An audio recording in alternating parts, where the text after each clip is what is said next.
ჯანდაცვის მინისტრად დაინიშნა ზურაბ ჭიაბერაშვილი, რომელიც კახელი კაცი არის. ანდრიამ იმუშაობ წკინვალეთ. მე მინდა თქვა, ჩვეულებრივ გადაადგილებები დაკავშირებულია ხოლმე იმისა, რომ რაღაც არ ვარ ყოფილი, მე არ შემიძლია თქვა, რომ რამით არ ვარ ყოფილი ანდრიას მუშაობაში. უბრალოდ ჩვენთვის ყველაზე რთული უბანი ეხლა, სადაც ყველაზე მეტად გაგვიჭირდა ჯანდაცვაში არის თბილისი.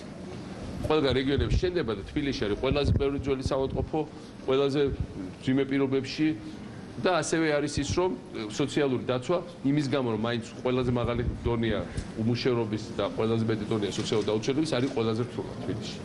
ამიტომ გიგის დაჟინებული თხოვნა უნდა იყოს თბილისის მერის, რომ ანდრია გადასულიყო თბილისში ეს ამოგვექაჩა ეს სფერო და ამიტომ ანდრია რჩება ჩვენი პოლიტიკური გუნდის ერთ-ერთ მთავარ თანამებრძოლად ამ საკითხების და ბევრ სხვა საკითხზე და მე ვფიქრობ ის თავის ბევრ სიტყვას იტყვის. ზურაბის თავარი ამოცანა არის იმ პირობებში, როცა არის ძალიან ძლიერი გუნდი, რომელიც ანდრიამ შექმნა და რომელიც შევა ყველა ადგილზე სამედიცინო სფეროში. მედიცინის პროფესიონალები. ზურაბის თავარი ამოცანა არის ხელმისაწვდომობა ჯანდაცვის აუყოფილად მაღალ დონეზე. ხელმისაწვდომობა ნიშნავს იმას, რომ ასევე საავადმყოფოების სექტორი უკეთესად განვითარდება, რაც მეტი ხალხი იქნება, ყველასთვის ინტერესი გვაქვს. ამან შექმნა, რომ 2.5 მილიონი იქნება დაზღვეული, მეტად მეტი პაციენტია და ესე იგი მეტი ხელფასი, უკეთესად დაცული პერსონალი, უკეთესი პირობები, აი ეს არის რაც უნდა შევქმნა. აი ეს არის ზურა, ამიტომ მე მიჩვენე, რომ ვიღაცა მეორე მხრიდანაც უყურავს ამ შემთხვევაში. არა მხოლოდ ექიმის თვალიდან, იქიდან როგორ მოვიყვანოთ მეტი პაციენტი, იმისაც რომ ასევე ექიმი იყოს კმაყოფილი. ეს არის აქ ამოცანა.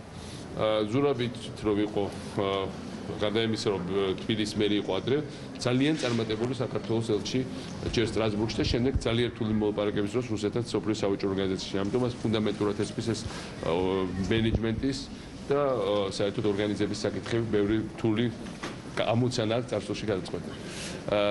ასე რომ აი ეს მინდოდა უბრალოდ თქვენთვის მეთქვა ეს სფეროში, ამ სფეროში ჩვენ გავაგზავნებთ რეფორმებს. რეფორმები ნიშნავს სწორედ იმას, რომ გავაგზავნებთ ახალ საავადმყოფოების მშენებლობას, გავაგზავნებთ ხალხის დაზღვევას, გავაგზავნებთ გაფართოებას სერვისების თქვენთან ერთად, გაგიხმარებით მეტ უკეთეს მომზადებაში კიდე ავწევთ ვიმუშავებთ უმცროს სამედიცინო პერსონალის მოზიდვაში კიდე მეტად და ხელფასების აწევაში, იმიტომ რომ ყველაზე მეტად გვიჭირს თქვენ იცით და ყველა მეტად უნდა შევხვდეთ ეს სექტორი. მართლა თქვენ იცით, რომ ჩვენ ძალიან ვამაყობთ ჩვენი ექიმებით.